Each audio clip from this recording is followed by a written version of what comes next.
Chairman Alexander, Senator Murray, distinguished members of the committee, I'm honored to speak today about my success in lowering health care costs for Montanans. When I was appointed administrator of the Montana State Employee Health Plan, reserves were projected to be at minus $9 million in less than 3 years. Instead, the reforms that we implemented resulted in a reserve balance of $112 million to the positive in that time frame. I then joined Montana Insurance Commissioner Matt Rosendale's office to research and draft legislation aimed at lowering prescription drug costs. The Montana State Plan's prescription drug benefit was provided through a purchasing cooperative with 7 different contracts. I researched the contracts, I researched the data files. I found spread pricing, limited data access, arbitrary changes to pharmacy reimbursements, and limited rebate pass-through. So I terminated these agreements.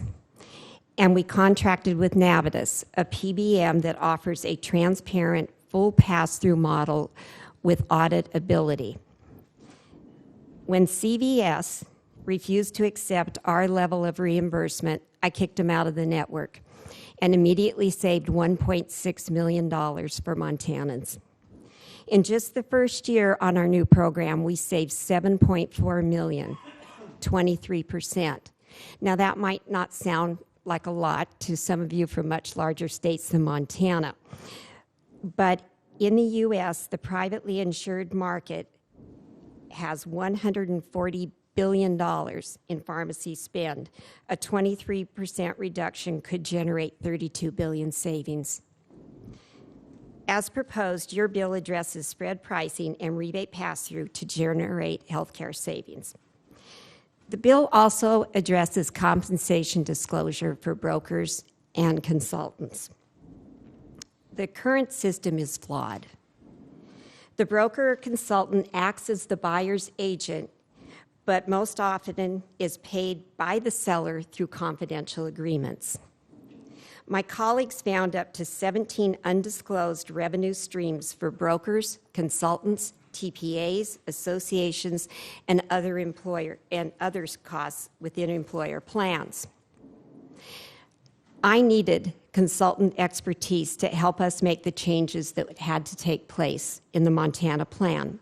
I contracted with Alliant, who had my back the whole time, and the contract only allows for direct compensation to them from the plan. Compensation disclosure for brokers and consultants is a good step. However, I recommend that the committee strongly consider extending these requirements to all third parties that provide products or services to a plan. The bill includes traditional transparency provisions intended to put downward pressure on costs by increasing visibility. In my experience, I found these transparency efforts are only effective in reducing total costs if you also pay attention to the prices. The prices must be fair. As I delved into our claims data, I found extraordinary variations in prices charged by similar hospitals for identical procedures. The RAND 2.0 study confirmed this level of variation across the United States. Hospitals develop a secret charge master for the prices that you cannot see, so they set prices by the charge master. The insurance company or the TPA comes in and negotiates a secret discount off of that charge master. When I delved into our information, it was very plain to see we had no control. So I contracted with Allegiance Benefit Management Plans as our TPA. Together, we negotiated reimbursement rates as a multiple of Medicare and contracted with all Montana hospitals, including our 48 rural critical access hospitals. Medicare pricing is a common publicly available reference, and we paid a multiple of it. We are now paying a transparent and a fair price, and this change on its own saved millions of dollars for our health plan and for Montanans. Hospital payments consume 40 to 50% of a plan's resources, so I urge the committee to consider provisions to force hospitals to justify their prices, not just disclose them. I'm an accountant. I follow the money. I saved Montana State Employee Plan millions of dollars while not raising employee or employer contributions over a 5-year period.